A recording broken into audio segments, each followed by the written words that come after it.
మీ TV news కి స్వాగతం. ఉపాధ్యాయులు విద్యార్థులకు ఓ మెజిషియన్లా సులభంగా అర్థమయ్యేలా గుణాత్మకమైన విద్యను బోధించాలని జిల్లా విద్యాధికారి రాధాకిషన్ అన్నారు. శుక్రవారం నాడు కొల్చారం గ్రామంలోని కస్తూర్బా గాంధీ ఆశ్రమ పాఠశాలలో ఎఫ్ఎల్ఎన్ కెపాసిటీ బిల్డింగ్ పై నిర్వహిస్తున్న మండల స్థాయి శిక్షణా శిబిరాన్ని జిల్లా విద్యాధికారి రాధాకిషన్ సందర్శించారు.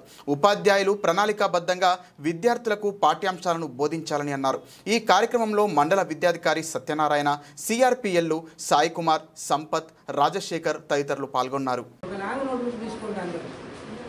లాంగ్ నోట్బుక్ వైట్ పేజెస్ ఉన్న లాంగ్ నోట్బుక్ మంచిది కొనుక్కొని దాంట్లో మీ స్కూల్ సిచ్యువేషన్కు తగ్గట్టుగా మల్టిపుల్ క్లాస్ టీచింగ్ చేసేటట్టుగా మీరు మీ పీరియడ్ ప్లాన్స్ ఓన్గా రాసుకోండి. 5 తరగతి నుండి 5 టీచర్లు ఉంటే అక్కడ ఏం రావాల్సిన పని లేదు, డైరెక్ట్ వాటిని అడాప్ట్ చేసుకోవచ్చు. కానీ సిచ్యువేషన్ మిగతా స్కూల్స్లలో డిఫరెంట్గా ఉంటుంది. ఆ డిఫరెంట్ సిచ్యువేషన్కు ఎట్లా ఉన్నదనేది మీకు తెలుసు, మీ టైం టేబుల్ ఎట్లా ఉన్నదనేది మీకు తెలుసు, మీకు ఏ సబ్జెక్ట్ ఉన్నాయనేది మీకు తెలుసు. దానికి అనుగుణంగా మీరు మీ పీరియడ్ ప్లాన్ అందరి పిల్లల్ని ఎంగేజ్ చేసేటట్టు ఏం చేయాలి, స్లో లెర్నర్స్కి ఏం చేయాలి, స్లో లెర్నర్స్కి సెపరేట్ పేజీలలో రాసుకోండి.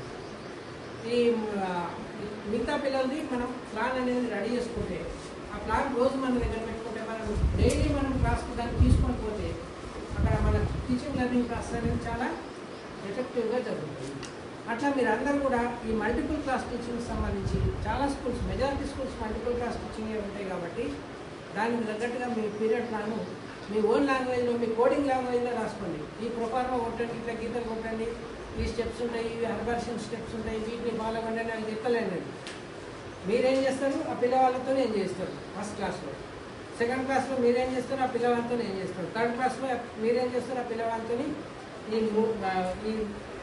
3 పీరియడ్ కలిపి గంటన్నరలో ఏం జరుగుతుంది. మళ్ళీ అక్కడి నుంచి ఇక్కడికి వస్తాం, ఇక్కడ ఈ పిల్లవాళ్ళు చేసిన పనిని పరిశీలిస్తాం, చేసినటువంటి రాసినటువంటి వాటిని పరిశీలిస్తాం అని ఇట్లా మీరు దానికి సంబంధించి మీరు రాసుకుంటే మీరు ఎఫెక్టివ్ క్లాస్ టీచర్ అవుతుంది. కాబట్టి క్లాస్ రూమ్ నుంచి బయటకు వెళ్ళేటప్పుడు మేము మనం చెప్తారు, ఇలా బాగా పాఠం చెప్పాను అనుకోండి, అందరినీ మెప్పించింది అనుకోండి పిల్లల్ని, టుడే యువర్ గుడ్ టీచర్ అని చెప్తారు. కాబట్టి అది మీరు అందరూ కూడా ప్రతిదీ కూడా ప్లాన్ ఈ సమ్మర్లో మ్యాక్సిమం ప్లాన్స్ రాయండి. మీరు చెప్పే సబ్జెక్ట్కి సంబంధించి అది రాసుకుని పెట్టుకొని డైలీ మీరు దాన్ని క్యారీ చేస్తే ఇంటికి వెళ్ళేటప్పుడు తీసుకుపోండి. దాన్ని ఇంకేమైనా అప్డేట్ చేసేది ఉంటే మళ్ళీ తీసుకురండి. ఇంటికి క్లాస్లోకి వెళ్ళేటప్పుడు దాన్ని తీసుకొని వెళ్ళండి. ఒకసారి మీరు చెక్ చేసుకుంటే ఆ క్లాస్ అనేది చాలా పండుగ వాతావరణంలో జరుగుతుంది. ఒక డైలీ మీరు పిల్లలకు మెజిషియన్ లాగా కనబడతారు. మెజిషియన్ ఏం చేస్తాడు, తీస్తుంటాడు కదా. మీరు కూడా మ్యాథమెటిక్స్ చెప్పాలంటే గింజలు తీస్తారు, రాళ్ళు తీస్తారు, పిల్లలు అవన్నీ కూడా వాళ్ళకి విచిత్రమే. అరే సార్ ఇలా కొత్త విషయం చెప్తున్నాడు, టీచర్ ఇలా కొత్త విషయం చెప్తుంది, నేను టీచర్ చెప్పే దానిపైకే చూస్తా అనే దాంతో వాళ్ళు ఉంటారు. వాళ్ళ మైండ్ మన వైపు అట్రాక్ట్ చేసుకోవాలంటే మనం స్ట్రాటజిక్గా ఒక ప్లాన్తో పోతేనే మనం సక్సెస్ఫుల్ టీచర్ అవుతాం. లేకపోతే నెక్స్ట్ ఇయర్ కూడా మనం బేస్ లైన్ ఎండ్ లైన్ పెడితే మళ్ళీ ఇదే బ్లాంక్ ఫేస్ మీకు కనబడుతుంది. ఇట్లే ఉందామా, దీని నుంచి మార్పు కోరుకున్నాము, మార్పు కోరుకున్నామంటారు. హ్యాండ్స్ రేజ్ చేయాలి.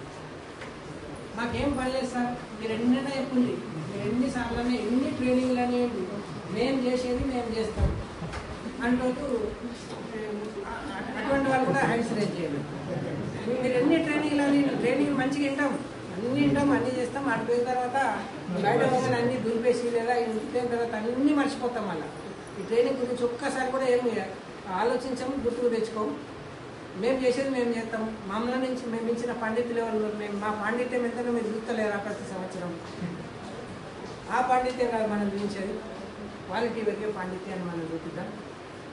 పనిష్మెంట్లతో ఇవన్నిటితో మన ఎడ్యుకేషన్ సిస్టమ్ నడవదు, ఫ్రీ వాతావరణంతో నడుస్తుంది. కాబట్టి అందరూ కూడా ఆ పిల్లల గురించి ఆలోచించండి. ఆ పిల్లల కన్సర్న్ వాళ్ళ వైపు మన కన్సర్న్ ఉండాలా.